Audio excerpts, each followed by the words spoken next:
అండే, రోజు కావు అండే అని అంటారు కదా. ఎందుకంటే గుడ్డు తింటే బలం, అందులో మంచి ప్రోటీన్లు ఉంటుంది. తక్కువ రేట్లో ఎక్కువ పోషకాలు వచ్చే ఫుడ్ ఏదైనా ఉందంటే అది కోడిగుడ్డు మాత్రమే. అందుకే రోజు గుడ్లు తింటున్నా. కానీ ఈ వీడియో చూసినాక గుడ్డు అంటేనే భయం అవుతుంది. అవ్వో, ఎంత గలీజుందో, షి నేను చెప్పగాని మీరే చూడు. యాక్తు అబ్బా, ఎట్లా పాడైందిరా నాయన. పసుపు పచ్చ ఉండాల్సిన గుడ్డు నీలము ఆకుపచ్చ రంగులున్నది. ఇక ఇవి చూసే అర్థం చేసుకోరి అవి ఎసొంటి గుడ్లో ఎప్పటి గుడ్లు. మళ్ళీ ఏమన్నా దుకాణాలలో అమ్మిన గుడ్లా అంటే అది కాదు. పసి ఊరలు కడుపుతోటున్నోళ్ళు బాలింతలకిచ్చే అంగన్వాడీ గుడ్ల టీవీ. హైదరాబాద్ మెహదీపట్నం ఆసిఫ్ నగర్ అంగన్వాడీ సెంటర్లు ఇచ్చిన గుడ్లను తీసుకుపోయి ఉడకబెడితే ఈ తీర్ల దర్శనం ఇచ్చింది గుడ్డు సక్కదనం ఎట్లుందో.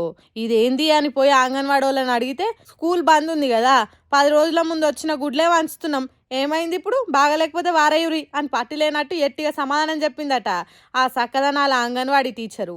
ఇట్లనే చూసుకుంటుంటే ఎంతమంది పానాలు అడ్డం పడతాయో ఏం పాడో అని వీడియో తీసి సోషల్ మీడియాలో పెట్టిర్రు. ఇక ఇది చూసిన వాళ్ళంతా కూడా షిషి ఏం మనుషులరా నాయన ఇంత హీనంగా తయారయ్యారు, ఏందబ్బా హోటళ్ళల్లో కలితే పాలు కలితే ఆఖరికి అంగన్వాడీ గుడ్లు కూడా గింతే, ఇంకేం తిని బతకాలే.